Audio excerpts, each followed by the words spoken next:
देख रहे हैं अंबर टाइम। दुष्कर्म के बढ़ते मामलों में जनप्रतिनिधि भी घिनौनी हरकतें करने में पीछे नहीं है। गत दिनों सेलाना जनपद के वार्ड नंबर 5 के सदस्य जितेंद्र मेड़ा ने नाबालिग का अपहरण कर रेप किया। आरोपी आदिवासी संगठन जेएस का नेता भी है। खबर के मुताबिक पीड़िता के शादी के इनकार करने पर आरोपी उसे घर से उठाकर खेत ले गया था और रेप के बाद उसे छोड़ दिया। मामले में एक युवक ने भी आरोपी की इसमें मदद की। युवक भी जनप्रतिनिधि होना बताया जाता है। पुलिस ने दोनों के खिलाफ प्रकरण दर्ज किया है। आरोपी जनपद सदस्य को गिरफ्तार कर लिया गया है। मामला रतलाम के सरवन थाना क्षेत्र का है। आरोपी जैस नेता और उसका साथी पीड़िता को बाइक पर बैठाकर खेत ले गए थे। नाबालिग ने एफआईआर में बताया कि लूणी निवासी जितेंद्र अपने एक अज्ञात साथी के साथ 21 जुलाई की रात 12 बजे उसके घर आया। तब वह किसी काम से बाहर गई थी। घर आते ही जितेंद्र ने उसे पकड़ा और जबरदस्ती बाइक पर बैठा लिया। पीड़िता ने बताया कि बाइक उसका एक अज्ञात साथी चला रहा था। विरोध किया लेकिन जितेंद्र नहीं माना और उसने जबरन लूणी स्थित उसके खेत में बनी एक झोपड़ी में ले गया। वहां जितेंद्र ने दुष्कर्म किया। उसने जान से मारने की धमकी भी दी। अगले दिन सुबह दोनों वापस उसे गांव छोड़ गए। इससे पहले भी आदिवासी संगठन जेएस से जुड़े एक कमलेश्वर डोडियार पर युवती को शादी का झांसा देकर दुष्कर्म का मामला दर्ज हुआ था। उक्त मामले में एएसपी राकेश खाखा ने बताया, सर, सरवन थाना क्षेत्र में क्या मामला हुआ रेप का और कौन है आरोपी और क्या उसके खिलाफ क्या एक्शन लिया गया पुलिस द्वारा? थाना सरवन क्षेत्र के अंतर्गत बालिका के परिवारजनों द्वारा रिपोर्ट दर्ज कराई गई है, जिस पर से थाना सरवन में अपराध क्रमांक 246/23 धारा 363, 368, 366, 376 भादावी के तहत एवं पॉस्को एक्ट के तहत प्रकरण पंजीबद्ध किया गया है। आरोपी जितेंद्र मीणा के विरुद्ध में। आरोपी का बैकग्राउंड क्या है सर, क्या करता है, वो किस तरह से ये लेके गया था, उसका कोई साथी वगैरह भी था साथ में, इसने अकेले इस वारदात को अंजाम दिया? ऐसी जानकारी प्राप्त हुई है कि अपने साथी के साथ वो बालिका को लेके गया था और घटनाकारी की थी। अतः उक्त संबंध में भी जो आरोपी को पुलिस ने रिक्शा में लिया है, ऐसी जानकारी प्राप्त हुई है कि वो जनप्रतिनिधि है और शेष उसके साथी की भी तलाश की जा रही है। प्रकरण विवेचना में है। लापरवाही के चलते ट्रेन से गिरने के मामले अधिक होते नजर आ रहे हैं। पश्चिम एक्सप्रेस में यात्रा कर रहे एक युवक को गुटखा थूकना महंगा पड़ गया। बताया जाता है कि राजस्थान के भरतपुर जिले के ग्राम पालड़ी निवासी 17 वर्षीय आसिफ पिता मुस्तकीम मेव गांव जाने के लिए बड़ौदा से सवार हुए थे। बुधवार रात करीब 11 बजे ट्रेन रतलाम पहुंची थी। रतलाम के समीप बकरा पुल पर युवक ट्रेन के दरवाजे पर खड़े होकर गुटखा थूक रहा था। इसी दौरान उसे धक्का लगने से वह ट्रेन से नीचे ट्रैक पर गिर गया। सूचना मिलने पर मौके पर पहुंचे जीआरपी पुलिस ने घायल युवक को उठाकर जिला अस्पताल में उपचार के लिए भर्ती करवाया। युवक को मुंह और सर पर गहरी चोट लगी है। अस्पताल में भर्ती घायल युवक ने बताया, क्या नाम है आपका?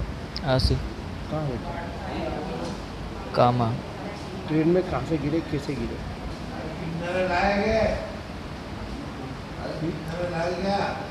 ट्रेन में वो गुटखा खा रखा था, वो थूकने आ रहे थे दरवाजे पे, किसी ने धक्का दे दिया था उसमें।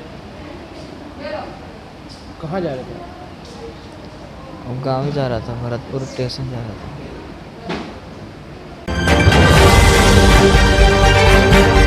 मानसून के सीजन में मौसमी बीमारियों के प्रकोप में इन दिनों आंखों में इन्फेक्शन की बीमारी तेजी से फैल रही है।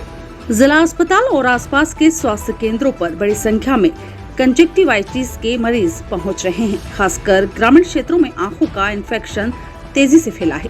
कंजक्टिवाइटिस बीमारी को लेकर जिला अस्पताल में भी नेत्र रोग कक्ष में मरीजों की भीड़ लगने लगती है, जिनमें शहरी और ग्रामीण क्षेत्रों से आने वाले मरीज होते हैं। कंजक्टिवाइटिस एक ऐसी बीमारी है जिसके संक्रमण तेजी से फैलते हैं और मरीजों की संख्या बढ़ने लगती है। इस बीमारी के लक्षण आंखों से पानी आना, कीचड़ आना, आंखें लाल होना है। यह बीमारी गंदगी और गंदे पानी के कारण फैलती है, जिसमें सावधानी बरतना चाहिए। जिला अस्पताल नेत्र चिकित्सा विभाग के डॉक्टर SN गुप्ता ने बताया, वायरल कंजक्टिवाइटिस फैला हुआ है, जिसमें सामान्यतः आंखें लाल हो जाती है, आंखों से पानी व कई बार कीचड़ आने लगता है और ये गंदगी की वजह से फैलता है, गंदे पानी से और गंदगी की वजह से फैलता है। तो इसमें हमें ये सावधानियां रखनी चाहिए कि जिन व्यक्तियों की आंखें, और ये काफ़ी कंटेजियस है, मतलब इसका संक्रमण काफ़ी तेज़ी से फैलता है, एक व्यक्ति के जो भी स्त्राव हैं उनके थ्रू, या अगर आप उनका टॉवल यूज करते हैं या उनका तकिया वगैरह यूज करते हैं तो ये काफ़ी तेज़ी से फैलता है। तो इसकी रोकथाम के लिए हमें, अगर हमारे घर में कोई संक्रमित व्यक्ति है तो उसे आइसोलेट करना चाहिए, उसका टॉवल तकिया वगैरह यूज नहीं करना चाहिए, उसे भी बार बार हाथ धोने के लिए बोलना चाहिए, और अगर आप उसका कोई भी सामान यूज करते हैं तो उसके बाद में साबुन से हाथ धोने चाहिए। और अगर बच्चे को है तो उसे कृपया स्कूल ना भेजें, उसे जब तक आँख लाल है तब तक उसे स्कूल नहीं भेजना चाहिए। और उपचार के लिए जो इसका प्राथमिक उपचार है उसमें आपको दिन में 2 से 3 बार आप ठंडे पानी से आँखें धो सकते हैं, तथा डॉक्टर की सलाह से एंटीबायोटिक तथा आर्टिफिशियल टीयर्स का उपयोग कर सकते हैं। जिला मुख्यालय के समीपस्थ ग्राम पंचायत डलनपुर में भारत जन कल्याण योजना अंतर्गत जन कल्याण सेवा केंद्र का शुभारंभ बुधवार को हुआ। इसके माध्यम से आप ग्रामीणों को उच्च गुणवत्ता की राशन सामग्री 10 से 40% तक की छूट पर उपलब्ध हो सकेगी। भारत जन कल्याण योजना अंतर्गत सभी ग्राम पंचायतों में जन कल्याण सेवा केंद्र स्थापित किए जाएंगे और आम जन को उच्च क्वालिटी की खाद्य सामग्री न्यूनतम मूल्य पर उपलब्ध करवाई जाएगी। योजना से जुड़ने के लिए संबंधित लोगों के कार्ड बनाए जाएंगे, जिनके माध्यम से आम जन को कम दाम में राशन उपलब्ध हो सकेगा। भारत जन कल्याण योजना का हेड ऑफिस रतलाम शहर में महू रोड पर बनाया गया है। सर आपका नाम? बिहारीलाल पटेदार। सर आज किस योजना के तहत यह शुभारंभ हुआ है इस दुकान का? भारत जन कल्याण योजना के तहत जन कल्याण सुविधा केंद्र की ओपनिंग की गई ग्राम डेलनपुर में, और ये पूरे ज़िले की डिस्ट्रीब्यूटर मैंने ली है डिस्ट्रीब्यूटर से, और पूरे ज़िले में हर पंचायत में मुझे एक एक दुकान खुलवाना है। और अब पहली दुकान का जो ओपनिंग किया गया और गुरु पूजन के साथ में इसको ओपनिंग किया गया। और हमारे पटेल साहब जो इंदौर से हैं, हमारे जय गुरुदेव संगत के मेन कहे तो मुखिया हैं, उनके द्वारा इनकी ओपनिंग कराई गई।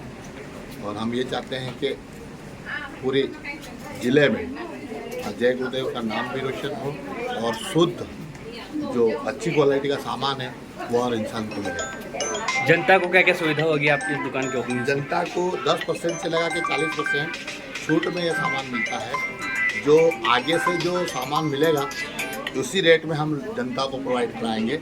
और हमारे को 5% गवर्नमेंट मतलब इस एनजीओ के तहत हमें मिलता है, उससे हम खुश रहेंगे, इससे ज़्यादा पैसा न लेने देंगे।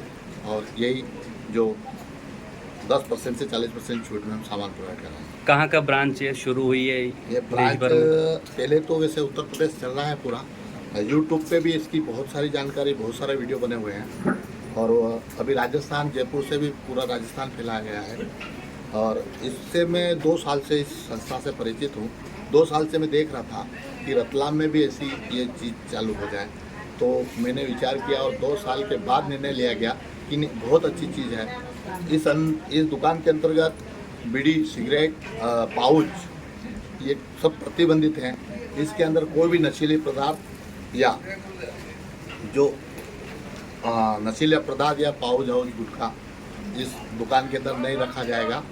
और सबसे हाथ जोड़ के विनती है कि अपना अच्छी तरीके से जो पैसे से माल आ रहा है उसी पैसे में आप लोगों को दें और अपने अपने पंचायत में अच्छे प्रोडक्ट के बारे में जानकारी। बाजार मूल्य और इस मूल्य में 10% लगा 40% तक का छूट मिलता है जी।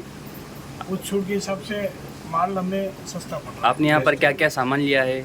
मैंने चावल, चाय, कोलगेट, साबुन, रिन, घड़ी डिटर्जेंट और गोदरेज नंबर 1। बाजार से कितना डिफरेंस पड़ा आपको? कितना अंतर आया यहाँ पर खाने में? बाजार से तो बहुत 40% का डिफरेंस है सर। अच्छा। प्रजापिता ब्रह्मा कुमारी ईश्वरी विश्वविद्यालय डोंगरे नगर स्थित दिव्य दर्शन भवन में नवनिर्मित अनुभूति सभागृह का भव्य उद्घाटन बुधवार की शाम समारोह पूर्वक किया गया। अनुभूति सभागृह के उद्घाटन हेतु माउंट आबू से महान तपस्वी वरिष्ठ राजयोगी सूरी भाई जी, इंदौर जोन की क्षेत्रीय निदेशिका राजयोगिनी ब्रह्मा कुमारी हेमलता दीदी, छत्तीसगढ़ से भिलाई सेवा केंद्र की संचालिका राजयोगिनी आशा दीदी, उज्जैन क्षेत्र की संचालिका उषा दीदी तथा माउंट आबू से वरिष्ठ राजयोग शिक्षिका ब्रह्मा कुमारी गीता बहन तथा ब्रह्म कुमार रोहित भाई मंचासीन रहे। इस कार्यक्रम में महापौर भ्राता प्रहलाद पटेल तथा उद्योगपति अनोखी लाल कटारिया सम्मानित अतिथि के रूप में मौजूद रहे। रतलाम सेवा केंद्र की संचालिका ब्रह्मा कुमारी अनीता दीदी एवं ब्रह्मा कुमारी सविता दीदी राजयोगी सूरी भाई जी, वरिष्ठ राजयोग शिक्षिका ब्रह्मा कुमारी गीता एवं ब्रह्म कुमार रोहित भाई द्वारा अनुभूति सभागृह में ब्रह्मा कुमारी संस्थान के सदस्यों के लिए विशेष योग तपस्या कार्यक्रम में मार्गदर्शन दिया गया। शुभारंभ मौके पर सांस्कृतिक प्रस्तुतियां भी दी गई। उस संबंधों का प्यार, उस संबंधों से जो प्राप्ति है वो परमात्मा से हम कर सके, तो ऐसा सत्य परिचय प्राप्त कर स्वयं की आत्म अनुभूति, परमात्म अनुभूति कर परमात्म गुणों को, परमात्म शक्तियों को अपने में धारण कर सदा परमात्मा को साथी बनाकर जब हम अपने जीवन में चलेंगे तो कितनी भी परिस्थितियाँ आए हमें भय नहीं लगेगा। हमें हमेशा महसूस होगा कि सर्वशक्तिवान परमात्मा मेरे साथ है, तो डरने की क्या बात है। इसलिए जैसे आप देखते ना, कई बार कॉलोनी में मालिक अपने छोटे छोटे डॉगी को साथ में लेके घूमते हैं, तो कोई बड़े कुत्ते भी होते हैं साथ में गली में, तो छोटे छोटे वो डॉगी भी क्या करते हैं, उन बड़े बड़े कुत्तों पर भी भौंकते हैं। इस्लाम धर्मानुजनों ने बुधवार की रात मुहर्रम की 7 तारीख हजरत इमाम हुसैन को याद कर मनाई। समाजजनों ने घरों में तबरूक बनाकर तकसीम को याद किया। मस्जिदों में हजरत हुसैन की शहादत को याद किया। इमामबाड़े में ताजिया निर्माण किया जा रहा है। शुक्रवार को ये ताजिए कारवे के रूप से शहर में निकलेंगे। शनिवार को आशुरा का दिन रहेगा। उस दिन रोजा रखकर इबादत की जाएगी। रविवार की तड़के सुबह करबला पहुंचकर ताजियों का कारवा विसर्जन होगा।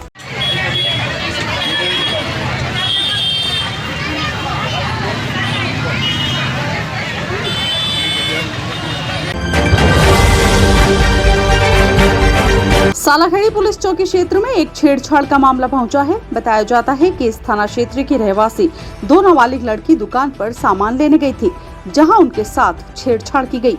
परिजनों को मामले की जानकारी मिली तो सभी सालाखेड़ी पुलिस चौकी पहुंचे और शिकायत दर्ज करवाई। बताया जाता है कि पुलिस ने आरोपी को राउंड अप कर लिया है। मामले की जाँच की जा रही है।